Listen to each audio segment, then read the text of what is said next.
नमस्कार, मी स्नेहा. आपण पाहताय पुढारी न्यूज. आमच्या पुढारी आयकन्स या विशेष कार्यक्रमात आपलं स्वागत. मंडळी, रत्नशास्त्र हे ज्योतिषशास्त्राची एक अत्यंत महत्त्वाची शाखा आहे, जी 9 ग्रहांच्या ऊर्जेचा मानवी जीवनावर होणारा परिणाम आणि ते शुभ करण्यासाठी महत्त्वाची असते आणि रत्नांचा वापर यासाठीच केला जातो. बऱ्याचदा मंडळी आपल्याला ज्योतिषशास्त्र तज्ज्ञ जे आहेत ते सुद्धा आपल्याला रत्न धारण करण्याचा सल्ला देतात, नाही का? आणि याच रत्नांविषयी आज आपण जाणून घेणार आहोत आणि त्यासाठी आपल्या स्टुडिओत आलेले आहेत नवग्रह रत्न केंद्राच्या अन्नू मोतीवाला भोसले या प्रसिद्ध रत्नशास्त्री. अनु मॅडम, आपलं स्वागत पुढारी न्यूजच्या स्टुडिओ. नमस्कार. तर थोडक्यात अनु मॅडमची ओळख करून देते. अनु मॅडम किंवा अनु मोतीवाला भोसले या प्रसिद्ध रत्नशास्त्री H.A. मोतीवाला यांच्या कन्या आहेत आणि परंपरेने रत्नशास्त्री या घराण्यातील त्या वंशज आहेत. तसंच परंपरेने घराण्यातील आलेला रत्नशास्त्रांचा वारसा त्या अखंड आणि अविरतपणे पुढे नेत आहेत. सुखी आणि आनंदी आयुष्यासाठी आपल्याला रत्न कसं वापरायला हवं, ती वापरायची काय पद्धत आहे आणि रत्नांचे फायदे काय आहेत, त्यांची वैशिष्ट्य काय आहेत, हे आज आपण जाणून घेणार आहोत. आणि यासाठी आज आपण एक एक रत्न खरं तर या सिरीजमध्ये आपण कव्हर करणार आहोत. आणि आज आपण ज्या रत्नाविषयी जाणून घेणार आहोत अन्नू मॅडमकडून, त्या रत्नाचं नाव आहे माणिक. तर दिसायला अत्यंत सुंदर असं हे रत्न असतं आणि अतिशय चमकदार आणि तितकंच लोभससुद्धा असतं. तर याच रत्नाविषयी आज आपण जाणून घेणार आहोत. तर अनु मॅडम, आज आपण पहिलं रत्न अभ्यासणार आहोत ते म्हणजे माणिक. तर माणिकविषयी आम्हाला जाणून घ्यायला आवडेल. जसं मी म्हणाले तसं अत्यंत सुंदर आणि लोभसवाणं असतं माणिक, म्हणजे चमकही तितकी असते. तर माणिकविषयी आम्हाला जरा शास्त्रोक्त माहिती तुमच्याकडनं जाणून घ्यायला आवडेल. आपल्या नवग्रहामध्ये 9 रत्ने ह्याचं खूप महत्त्व आहे. ह्या विपरीत 84 प्रकारचे उपरत्ने जे आहेत त्यालाही ज्याला आपण म्हणतो सेमी प्रेशियस रत्न. आणि ह्या 9 रत्नांपैकी 5 असे रत्न आहेत ज्यांना आपण महारत्ने म्हणतो. त्याच्यापैकी जे नंबर 1 पहिल्या क्रमांकावर जे येतो रत्न, तो रत्न आहे माणिक रत्न. आणि ह्याचा जे ग्रह आहे तो सूर्यग्रह. सूर्यग्रह हा ग्रहांचा राजा आहे. त्याचप्रमाणे रत्नांचा राजा हा माणिक रत्न आहे. माणिक रत्न हा अल्युमिनियम ऑक्साईडचा साठा आहे. त्याचप्रमाणे हा करंडम समूहाचा खनिज रत्न आहे. त्याच्यामुळे त्याचा रंग असं डार्क लाल, गुलाबी, डाळिंब्यासारखा कलर असतो आणि ह्या विविध नावानं प्रसिद्ध आहे. जसं आपण मराठीमध्ये माणिक म्हणून ओळखतो, त्याचप्रमाणे इंग्लिशमध्ये ह्याला रुबी म्हणतात. रुबी. वा. संस्कृतमध्ये पद्मराग किंवा रक्तमणी, माणिक्य ह्या नावानं ओळखला जातो. अरबी आणि फारसीमध्ये हा रत्न याकूत म्हणून ओळखला जातो.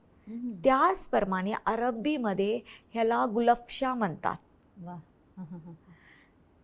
हा रत्न जितकं दिसायला सुंदर आहे त्याचप्रमाणे ह्याचा हार्डनेस, कठोरता ज्याला आपण म्हणतो, ते खूप जास्त आहे. हा 9 ते 10 हार्डनेसवर आहे. म्हणजे हिऱ्यानंतर दुसरा हार्डनेस रत्न हा माणिक रत्न आहे. म्हणून ह्याचे कितीही हार्ड तुम्ही पहिलू पाडू शकता, ह्याला शाईन देऊ शकता आणि तितकंच हा ट्रान्सपरन्सीलाही सुंदर असतो. तितकंच म्हणून त्याला मूल्यवान रत्न असे म्हटले जाते. अच्छा, पण मला एक सांगा की आता ज्योतिषशास्त्रामध्ये किंवा अंकशास्त्रामध्ये काही विशिष्ट नंबर्सचे तुमची जर टोटल असेल किंवा ज्योतिषशास्त्राप्रमाणे जी तुमची रास असेल त्याप्रमाणे आपण रत्न धारण करण्याचा सल्ला देतात. तर मग माणिक कुणाकुणाला धारण करायला सल्ला देतात?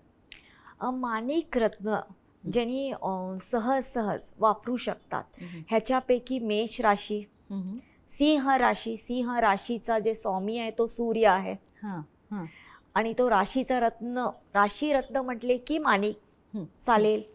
त्याचप्रमाणे वृश्चिक राशीचे व्यक्ती, तुमचे कर्क राशी, धनु राशी, ह्या लोकांनी माणिक रत्न ज्योतिषशास्त्राच्या सल्ल्यानुसार सूर्यग्रह कुठले ग्रहामध्ये बसलेले आहे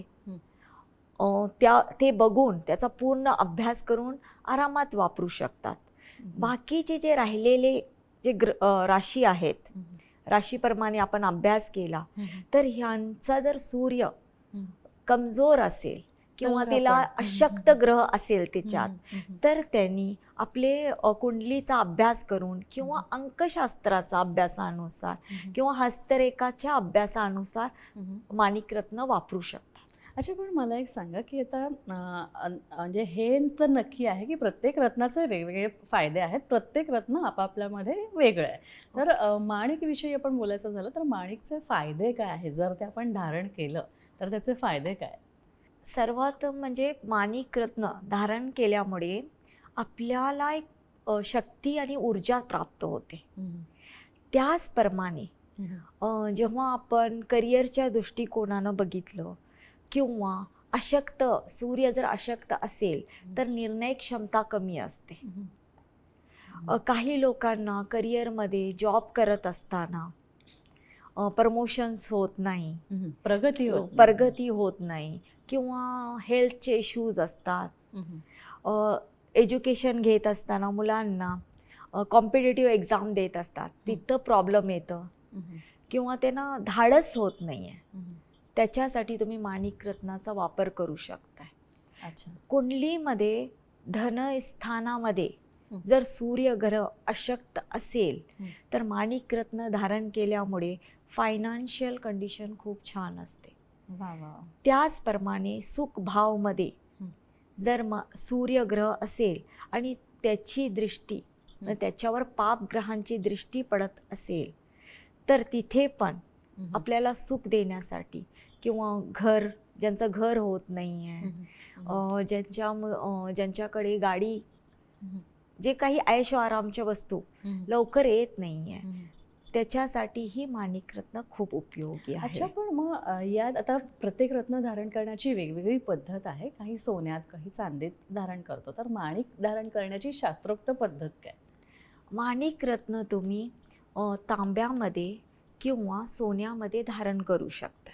कोणत्या राशी अशा आहेत ज्यांना, कोणत्या विशिष्ट राशी ज्यांना आपण हे रत्न देऊ शकतो? सिंह राशी ह्या लोकांनी तर माणिकरत्न अवश्य वापरावं. अच्छा. तो त्याचा राशीचा स्वामी सूर्य आहे आणि आणखीन त्याचा तेज वृद्धिंगत होतं, वृद्धी होतो, वाढतो. त्याचप्रमाणे ज्या राशीचे लोक, जसे की मेष राशी हे धडाडीची राशी आहे, धाडची राशी आहे, वृश्चिक राशी, धनु राशी, ह्या राशीच्या लोकांनी का, म्हणजे हे 3 राशी असे आहेत ज्यांना वर्चस्व करण्याची लीडिंग क्वालिटी, लीडर्स आहेत. आणि त्याचप्रमाणे काही राजकारणामध्ये जे असतात त्यांच्यासाठी हे राशी खूप, म्हणजे हे रत्न खूप उपयोगाचं ठरतो. कर्क राशीचे लोक जे चंचल असतात, जे स्थिर नसतात, ह्या लोकांनीही माणिकरत्न धारण केल्यामुळे त्यांना खूप बराच प्रभाव पडतो याचा, त्यांच्या स्थिरतामध्ये. आणि चंद्राबरोबर जर सूर्याचाही ताकद मिळाली की हे राशीचे लोक खूप काही प्राप्त करू शकतात. तुम्ही राशी तर सांगितल्यात, पण अशा कोणत्या राशी आहेत ज्यांनी हे रत्न घालू नये किंवा धारण करू नये? कुंडलीमध्ये सप्तमी स्थानी सूर्य असेल किंवा 8मी स्थानी जे मृत्यूचा भाव आहे तिथं सूर्य असेल तर त्यांनी माणिकरत्न ज्योतिषशास्त्राच्या सल्ल्यानुसार वापरावा. कुंभ राशीचे व्यक्ती, मकर राशीचे व्यक्ती जर माणिकरत्न धारण करणार असेल त्यांनीही रत्नशास्त्री किंवा ज्योतिषशास्त्रीचा सल्ला घेऊनच माणिकरत्न वापरावा. जेव्हा आपण, आपल्याला सल्ला दिला जातो आणि आपण त्याप्रमाणे त्या पद्धतीने तशी विधिवत त्याची पूजा करून आपण त्या रत्नाची आपण ते धारण करतो.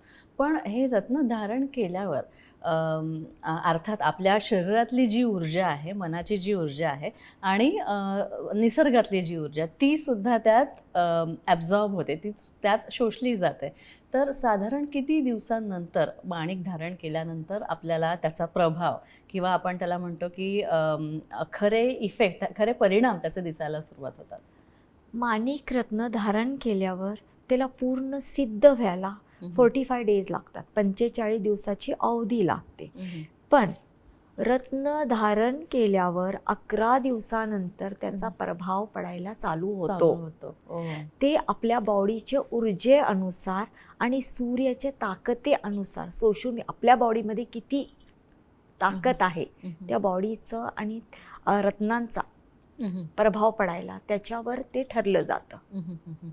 अच्छा, पण आणखी एक की आपण जेव्हा माणिक धारण करतो तेव्हा असं काही आहे का की विशिष्ट आकाराचाच आपल्याला धारण करायला हवा किंवा एवढ्या एवढ्या वजनाचाच, एवढ्या एवढ्या कॅरेटचाच एवढा धारण करायला हवा, असं काही आहे का? आकारापेक्षा माणिक निर्दोष असावं.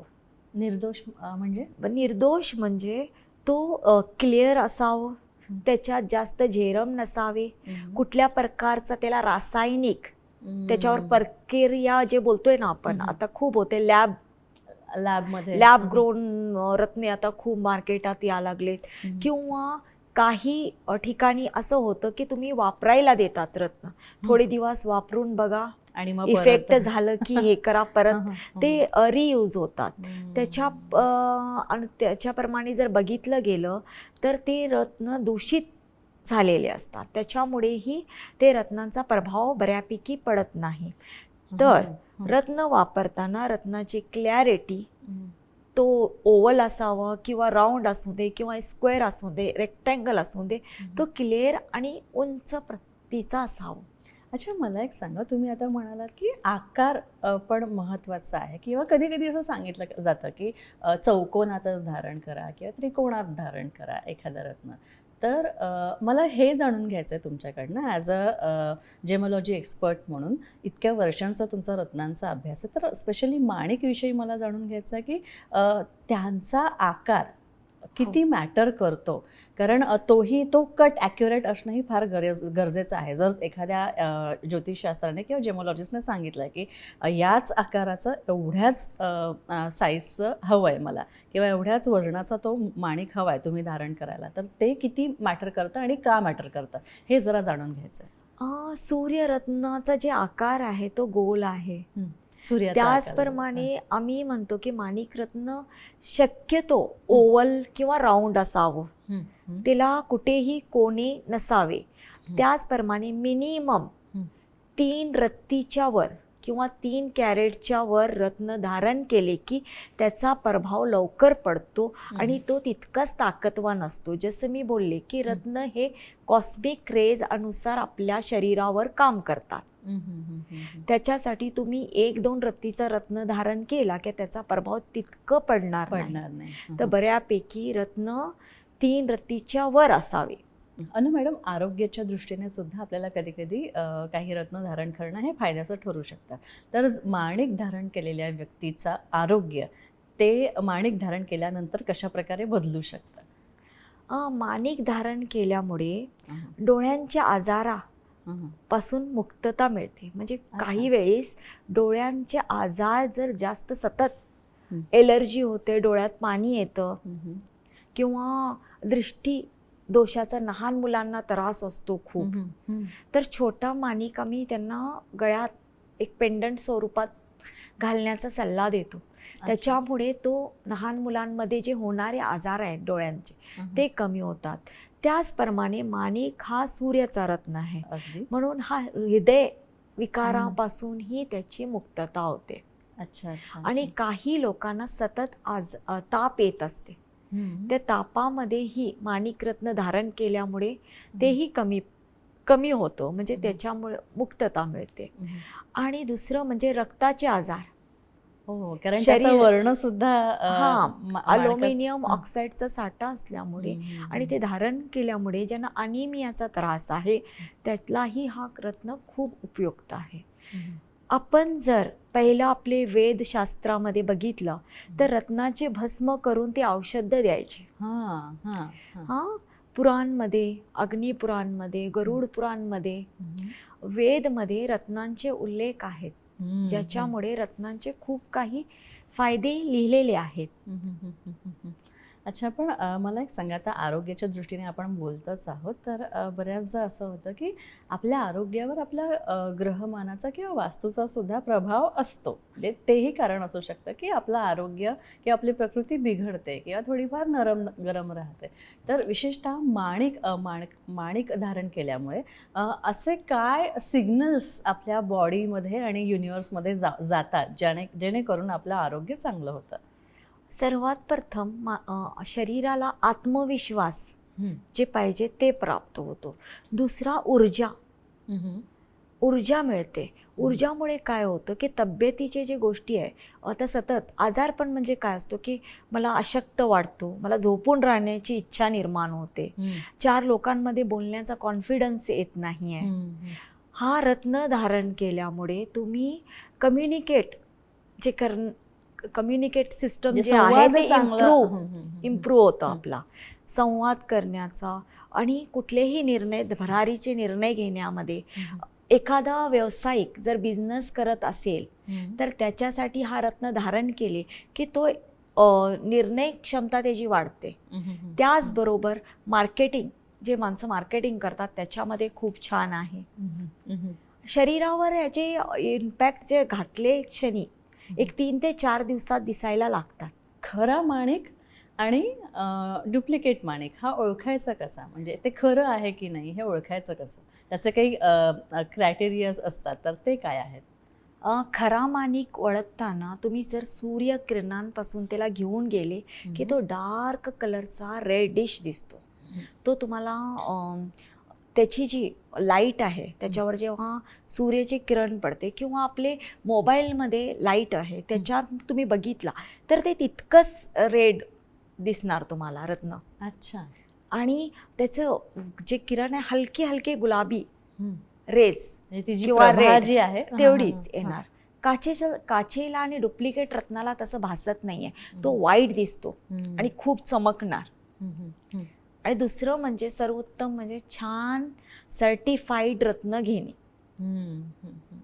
ठीक आहे. सर्टिफाईड रत्नांमुळे तुम्ही ते इझिली ओळखू शकता.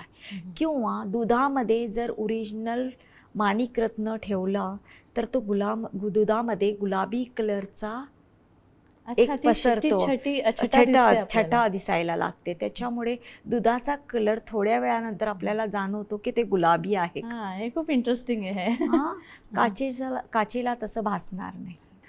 बऱ्याचदा असं होतं की कॉपी पण इतकी सुंदर पद्धतीने केली जाते ना की आपल्याला ओळखणं शक्य होत नाही की ते रत्न खरंच खरं आहे का ते डुप्लिकेट आहे किंवा बनावट आहे हे आपल्याला खरंच कळत नाही. तर आणखी काही याच दृष्टीने आणखी टिप्स तुम्ही प्रेक्षकांना देऊ शकता का? सर्वप्रथम तर मी एकच सांगेन की GII किंवा जेमोलॉजिकल इन्स्टिट्यूट ऑफ इंडिया किंवा GIA तुम्ही ते सर्टिफाईड घ्या. त्याचबरोबर रत्नांचे खनिही खूप महत्त्वाचे आहेत. आता आपल्याला माणिक रत्न म्यानमार बर्मा रुबी म्हणून खूप मार्केटमध्ये फसवणूक होते, त्याचं नाव घेऊन विकले जातात. त्याचबरोबर मोझांबिकचे माणिक आहेत, तंझानियाचे आहेत. अच्छा. केनियामध्ये या देशांमधनं पण येतात. हो. श्रीलंकामध्ये, थायलंडमध्ये माणिकची प्राप्ती होते. तर ह्यांचे ओरिजिन जी आहे तेही सर्टिफिकेशनमध्ये आपल्याला मिळू शकते. म्हणजे माणिक खरेदी करताना काळजी घेणं फार महत्त्वाचं आहे. आणि त्याचबरोबर ते कुणी वापरलेलं आहे का हे कसं ओळखायचं? त्याच्यामुळे तुम्ही सरळ रत्नशास्त्रीकडून घेतलेला बरं. का त्यांना माहीत आहे की ते शास्त्रशुद्ध पद्धतीनं तुम्हाला रत्न देत असतात. तर त्यांना इतकं माहीत आहे की ते तुम्हाला रियूज रत्न देणार नाही. आपण शॉपमध्ये रेअरली गेले की तिथं असतं ना की तुम्ही इतक्या दिवसानंतर आला की 20% कट करून तुम्हाला ते रत्न रिटर्न, मग ते रियूज होतात. तर त्याच्यामुळेही तुम्हाला ते हवा तसा रिझल्ट त्याचा मिळत नाही. म्हणजे एकंदरीतच हे खरेदी करताना आपण फसवणुकीपासून वाचलं पाहिजे. त्याच्यामुळे तुम्ही व्यवस्थित शास्त्रानुसार जाऊन रत्न कधीही घेतलेले बरे. बऱ्याचदा असं होतं की एका विशिष्ट धातूमध्येच आपल्याला ते रत्न धारण करायला लागतं. तर माणिक सोन्यामध्ये की चांदीमध्ये जास्त फायदा आपल्याला कशात होतो? कारण आजकाल एक वेगळी फॅशन आहे की आजकाल प्लॅटिनम पण आलेलं आहे, त्यात पण किंवा व्हाईट गोल्ड ज्याला आपण म्हणतो प्लॅटिनम, किंवा रोज गोल्ड, म्हणजे सोन्याच्याही छटा आलेल्या आहेत. रोज गोल्ड हल्ली फार इन आहे फॅशन. तर मग त्यातही धारण केलं तर चालतं का? कारण आहे ते सोनंच, फक्त त्याची छटा बदललेली आहे. तर याविषयी काय सांगाल? म्हणजे आपले जे ग्रह आहेत, नवग्रह, ते वेगवेगळे धातूशी रिलेटेड आहेत. त्याच्यामुळे सूर्य जे आहे तो तांबा, सूर्य धातू काय म्हणजे तांबा असं म्हटलं जातं. पण माझं म्हणणं असं आहे की रत्न काम करतो, धातू नाही. धातू हा माध्यम आहे, त्याला आपण जळवून ते बसवण्याचा. तुम्हाला कॉस्मिक रेस कोण ओढून घेणार आहे? तर तुमचे रत्न. तर रत्न काम करणार आहेत धातूपेक्षा. रत्न, हां, तुम्ही माणिक रत्न लोखंडाला सोडलं की पंचधातूमध्ये वापरा, व्हाईट चांदीमध्ये वापरा, किंवा सोन्यामध्ये वापरा. पण सर्वात उत्तम धातू म्हणजे गोल्ड. अच्छा, गोल्ड हा जेवढा प्रभाव, म्हणजे जेवढं कॉम्बिनेशन सोन्याबरोबर असू शकतं तेवढं दुसऱ्यामध्ये नाही. ओके, बरं. आणखी एक महत्त्वाचं, आता हे धारण करताना काही विशिष्ट पूजाविधी आहे का? हां, माणिकरत्न जेव्हा तुम्ही धारण करताय तर ह्याचा वार, जे सूर्यरत्नाचा वार आहे तो रविवार आहे. रविवारी सूर्य सनराईज ज्याला आपण म्हणतो, सूर्य उदयाच्या वेळी, त्याच्यानंतर 10 पर्यंत सकाळी, त्याच्या मध्ये तुम्ही माणिकरत्न धारण करू शकता. त्याचबरोबर आपले काही महत्त्वाचे मुहूर्त असतात, ज्याला आपण 3.5 मुहूर्त म्हणतो, शुभ मुहूर्त जे आपले आहेत. त्याच्याच बरोबर पाडवा, अक्षय तृतीय, विजयदशमी आणि अर्धा मुहूर्त जे आहे आपला दीपावलीचा. ह्या मुहूर्तावर आपण दिवस बघत नाही. ह्या मुहूर्तामध्येही तुम्ही माणिकरत्न धारण करू शकताय. अच्छा, आणखी एक अनु मॅडम, आपण जेव्हा माणिक धारण करतो किंवा जी कुठली व्यक्ती ते धारण करेल, तर नुसतं ते धारण करून होत नाही, तर त्याची जपणूक पण त्या पद्धतीने करायला लागतात, किंवा काही डूज अँड डोंट्स सुद्धा असतात. तर ती खबरदारी काय आहे? माणिकरत्न तुम्ही धारण करताना सूर्यमंत्र बोलणे गरजेचं आहे, ज्याच्यामुळे सूर्यरत्न आपला ओम सूर्याय नमः ह्याचा जप करा.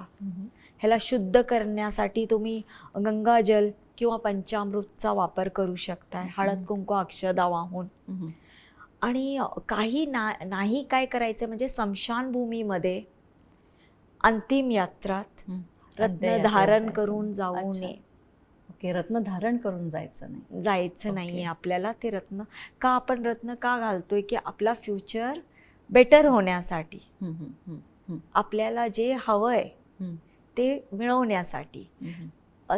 अंतिम यात्राच्या वेळीस स्मशानभूमीमध्ये हा शेवटचं आहे, हे सत्य आहे.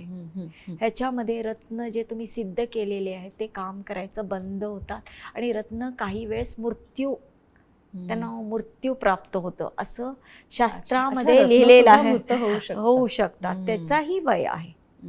आता माणिक रत्न तुम्ही धारण केला की तो छानपैकी काम करताना ते 7 वर्ष खूप सुंदर काम करतो. त्याच्यानंतर त्यालाही कमी येते, काम करायची ताकद कमी असते. अगदी. तर या सगळ्या महत्त्वाच्या गोष्टी होत्या, आणि फारच खरं तर इंटरेस्टिंग, रोचक अशी माहिती आपल्याला आज अनु मॅडमनी माणिक या रत्नाविषयी दिली. तुम्हाला सुद्धा जर अनु मॅडमना भेटायचं असेल आणि रत्न धारण करण्याविषयी किंवा रत्नशास्त्राविषयी, जेमोलॉजीविषयी तुम्हाला काही जाणून घ्यायचं असेल, तर तुम्ही अनु मॅडमना नक्कीच भेटू शकता. आणि त्यासाठी नवग्रह रत्न केंद्राचा पूर्ण डिटेल्स आणि सगळे संपर्क क्रमांक दिलेले आहेत. ते क्रमांक तुम्ही नोंद करून घ्या, आणि तुम्ही अनु मॅडमची अपॉइंटमेंट घेऊ शकता आणि त्यांना भेटू शकता. त्या नक्कीच तुम्हाला योग्य ते मार्गदर्शन करतील. यानंतर इथेच थांबतोय. नमस्कार. अनु मॅडम, तुम्ही सुद्धा आमच्या स्टुडिओत आलात आणि खूप सुंदर माहिती माणिक रत्नाविषयी दिली, त्यासाठी आभार तुमचे. नमस्कार. यानंतर इथेच थांबतोय. पाहत राहा पुढारी न्यूज. नमस्कार.